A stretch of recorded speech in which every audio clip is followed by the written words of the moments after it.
कुमार संभवम की विषय वस्तु को आगे बढ़ाते हुए पार्वती की तपस्या का वर्णन कालिदास कर रहे हैं और पार्वती की तपस्या का वर्णन कर रहे हैं।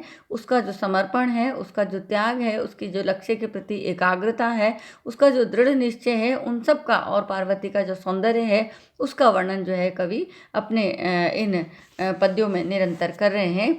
और मुख्य जो लक्ष्य है वो पार्वती का शिव को प्राप्त करना है, तो उसका वर्णन कर रहे हैं कवि, लेकिन प्रकारांतर से पार्वती का सौंदर्य और उसके जो भाव है लक्ष्य के प्रति उनका वो बहुत सुंदर वर्णन कर रहे हैं। तो यहाँ जो है अगले पद्य में कवि कह रहे हैं, शिलाशयाम ताम अनिकेत वासिनीम निरंतरासु अंतरवात वृष्टिषु व्यलोकयन उन्निमिषितै तडिन्मये महातपः साक्ष्ये इव स्थितः शपः।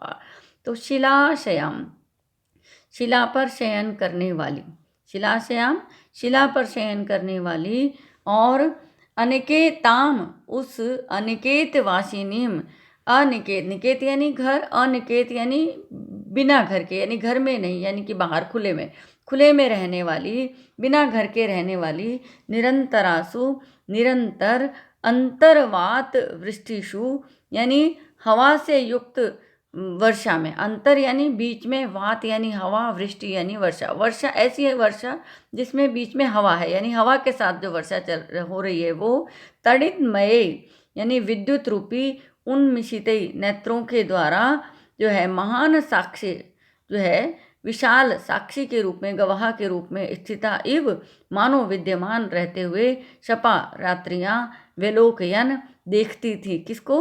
ताम उस पार्वती को देखती थी। तो अनिकेत वासिनीम बिना घर के खुले स्थान में रहने वाली, शिलाशयाम शिला पर शयन करने वाली, ताम उस पार्वती को, निरंतरासु अंतरवात वृष्टिषु निरंतर हवा के साथ होने वाली वर्षा में, तड़िन्मये उन्मिषिते विद्युत रूपी नेत्रों के द्वारा, महातपः साक्ष्य इव महान तप की गवाह के रूप में स्थिता इव स्थित होते हुए, शपः रात्रियां वेलोकयन देखती थी। रात्रि जो है वो देखती थी, किसको देखती थी? ताम उस पार्वती को। किस प्रकार देखती थी? मानो वो उसकी साक्षी हो, गवाह हो। किसकी साक्षी है? विशाल तप की जो है वो साक्षी है। और वो रात्रि कैसे देखती है? रात्रि में अंधकार होता है, लेकिन विद्युत रूपी नेत्रों के द्वारा देखती है, यानी जब जब बिजली चमकती है तब तब प्रकाश होता है, और जब प्रकाश होता है तो पार्वती जो है वो वहाँ दिखाई देती है कि किस प्रकार वो बिना घर के खुले प्रांगण में शिला पर शयन कर रही है, और इतनी तेज वर्षा हो रही है, बीच बीच में हवा भी चल रही है। तो हवा के साथ वर्षा में खुले स्थान में पार्वती चट्टान पर शयन कर रही है, और उसके इस विशाल, उसके इस अखंड, उसके इस कठिन तप की जो है गवाह के रूप में पार्वती जो है रात्रियां जो है पार्वती को देखती थी। इस बात का यहाँ वर्णन कर रहे हैं। तो खुले स्थान पर रहने वाली, शिला पर शयन करने वाली उस पार्वती को निरंतर वायु के साथ होने वाली वर्षा में विद्युत रूपी नेत्रों से जो है महान तप के गवाह के रूप में स्थित होकर रात्रियां मानो उस पार्वती को देखती थी। तो एक बार और देखें कि शिलाशयाम शिला पर शयन करने वाली, अनिकेत वासिनीम बिना घर के यानी खुले प्रांगण में रहने वाली, ताम उस पार्वती को, निरंतरासु निरंतर, अंतरवात वृष्टिषु हवा के साथ होने वाली वर्षा में, तड़िन्मये उन्मिषित विद्युत रूपी नेत्रों के द्वारा, महातपः साक्ष्य इव महान तप की गवाह के समान स्थित रहती हुई, शपः रात्रियां वेलोकयन देखती थी। तो जब वर्षा ऋतु में निरंतर वर्षा होती थी, बिजलियां चमकती थी, हवा भी चलती थी, तब पार्वती खुले स्थान पर शिला पर बैठ करके तपस्या करती थी और रात्रि में शिला पर ही शयन करती थी।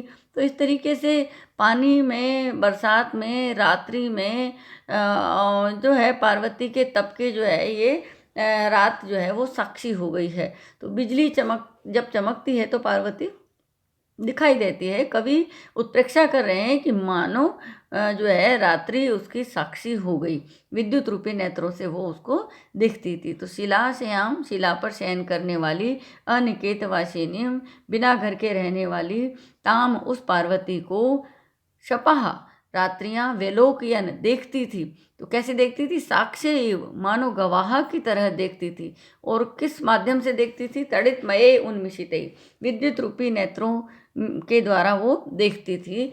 और कहाँ देखती थी? निरंतरासु अंतर्वात वृष्टिषु, जो है निरंतर होने वाली हवा के साथ होने वाली वर्षा में रात्रियां जो है तप के गवाह के रूप में मानो पार्वती को विद्युत रूपी नेत्रों से देखती थी। तो इस प्रकार से यहाँ पर जो है उत्प्रेक्षा अलंकार है। संभावना मतो उत्प्रेक्षा प्रकृतस्य समेन यत्, जैसा कि हमने पढ़ा भी है उत्प्रेक्षा अलंकार में।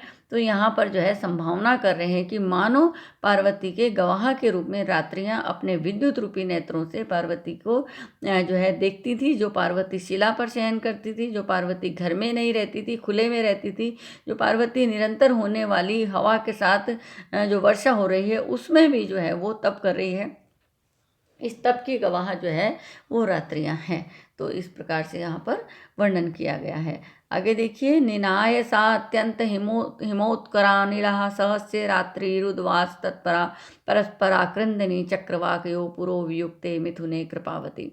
तो यहाँ देखिए, निनाय बिताती थी, सा वह पार्वती, अत्यंत बहुत ज़्यादा, हिम उत्कर अनिलाह बर्फ के कणों को बिखेरने वाली, अनिलाह वायु से युक्त, सहस्य रात्रि पौष मास की रातों को, पुरह वियुक्ते सामने ही अलग अलग होने वाले, परस्पर आक्रंदनी एक दूसरे के लिए रोते हुए, चक्रवाकयो चकवा एवं चकवी चक्रवाक पक्षियों के जोड़े के ऊपर कृपावती कृपा करते हुए निनाय बिताती थी।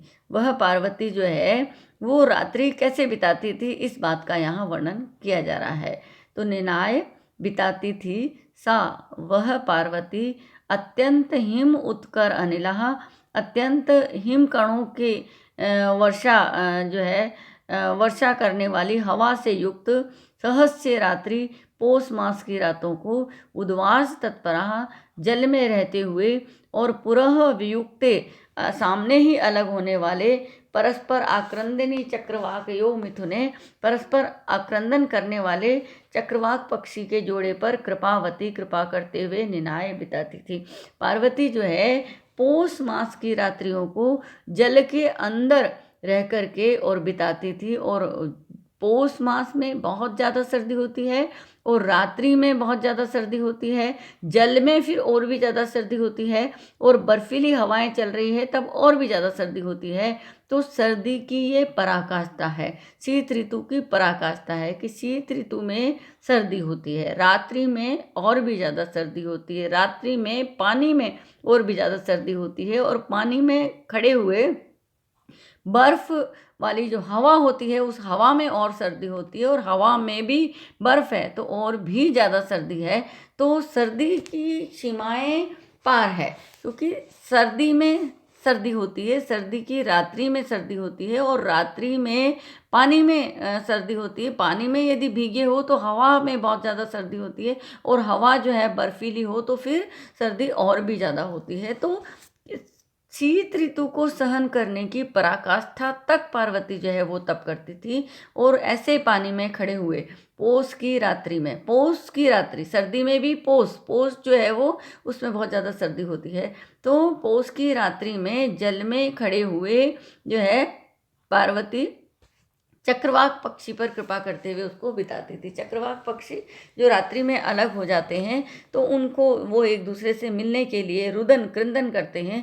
तो क्रंदन करने वाले सामने ही वियुक्त होने वाले चक्रवाक पक्षी पर कृपा करते हुए पार्वती अपनी रात्रियों को बिताती थी।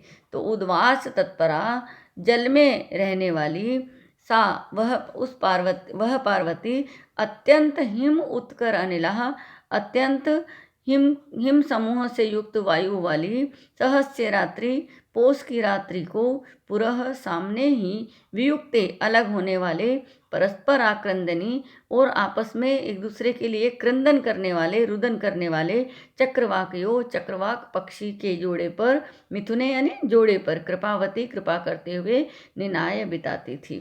तो उद्वास तत्परा सा जल में निवास करने वाली उस पार्वती ने क्या किया था कि अत्यंत हिम उत्कर अनिला, अत्यंत यानी बहुत ज़्यादा, हिम यानी बर्फ, उत्कर यानी उसकी जो है कण, और अनिला यानी वायु, अत्यंत हिम कणों को बिखेरने वाली, उत्कीर्ण यानी बिखेरने वाली, अनिला हवा से युक्त, सहस्य रात्रि पौष मास की रात्रियों को पुरः सामने ही वियुक्त होने वाले, अलग अलग होने वाले, और फिर परस्पर आक्रंदनी, एक दूसरे के लिए आक्रंदन करने वाले, क्रंदन करने वाले, रुदन करने वाले, आक्रोश व्यक्त करने वाले या दुख व्यक्त करने वाले चक्रवाक पक्षियों के मिथुने जोड़े पर कृपावती कृपा करते हुए निनाय बिताती थी। वह पार्वती रात्रि में जल में हवा से, बर्फीली हवा से युक्त पोष की रात्रियों में अपने सामने ही वियुक्त होने वाले, वियोग में रहने वाले चक्रवाक पक्षियों पर कृपा करते हुए वो उस रात्रि को बिताती थी। तो सर्दी में रात्रि में जल में रहने का व्रत करने वाली जो पार्वती है, वो बर्फीली हवा से युक्त पोष की रातों को अपने सामने ही बिछड़े हुए चक्रवाक पक्षियों के जोड़े पर जो है कृपा करते हुए, दया करते हुए बिताती थी। तो वर्षा ऋतु में पौष मास में रात्रि में जल में खड़े हुए पार्वती सामने अलग अलग हुए चक्रवाक पक्षियों के आक्रंदन को सुनते हुए और उन पर दया करते हुए, उन पर कृपा करते हुए, उनकी संवेदनाओं को समझते हुए वो बिताती थी। तो ग्रीष्म ऋतु का वर्णन किया, उसके बाद वर्षा ऋतु का वर्णन किया, वर्षा ऋतु के बाद शीत ऋतु का वर्णन है, और शीत ऋतु की रात्रि का वर्णन है जब पार्वती जल में रह करके तपस्या कर रही है तो रात्रि में बर्फीली हवा चल रही है। तो शीत ऋतु में पौष मास की रात्रि में जब बर्फीली हवा चल रही है तो पानी में जो है रहते हुए पार्वती सामने ही एक दूसरे से अलग हुए और एक दूसरे के लिए रुदन करने वाले चक्रवाक पक्षियों पर कृपा करते हुए वो बिताती थी। तो इस तरीके से वो उसकी पीड़ा को अनुभव कर पाती थी और चक्रवाक पक्षियों पर कृपा करते हुए वह उस रात्रि को बिताती थी। तो जो है इस तरीके से पार्वती तपस्या कर रही है शिव को पाने के लिए। तो निनाय यानी बिताती थी। अत्यंत हिम उत्कर अनिला, अत्यंतम हिमानाम उत्किराः अनिलाः यासु ताः। तो बहुब्री समास है। उद्वास, उद्गे वास इति उद्वास सप्तमी तत्पुरुष, और उद्वास तत्र तत्परा इति उद्वास तत्परा। तो चक्रवाकयो द्विवचन है यहाँ पे, चक्रवाक च चक्रवाकी च द्वंद्व समास है। कृपावती तो कृपा पद है और मतु प्रत्यय है, मत का वत हो जाता है और नीप लगा हुआ है स्त्रीलिंग के अर्थ में। निनाय में लिट लकार प्रथम पुरुष का एक वचन है और नी धातु है और परिकर अलंकार यहाँ पर है। तो क्योंकि सा अभिप्राय जब विशेषणों का प्रयोग किया जाता है तो परिकर अलंकार है। तो पार्वती की तपस्या की चरम जो पराकाष्ठा है उसका वर्णन यहाँ कवि कर रहे हैं।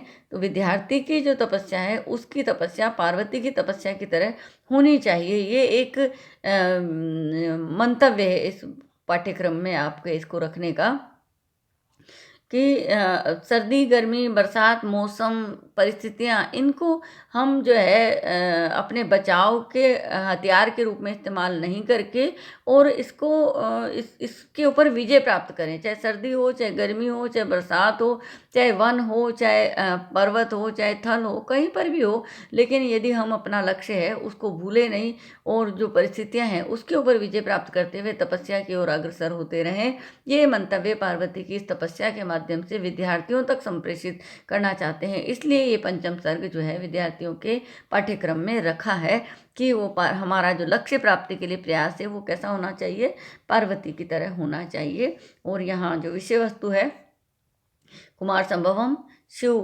को प्रसन्न करने के लिए पार्वती की तपस्या और पार्वती की तपस्या के पश्चात शिव का प्रसन्न होना, उनसे विवाह करना, फिर कुमार कार्तिकेय की उत्पत्ति होना और फिर असुरों का संहार जो है वो करना देवताओं के साथ मिल करके, और फिर जो है देव सेनापति बनना। ये सब जो है महाकाव्य की विषय वस्तु है, उसी में हम आगे की तरफ बढ़ रहे हैं। आज के लिए इतना ही। आगे के जो पद्य हैं उनको अगले व्याख्यान में देखेंगे। धन्यवाद।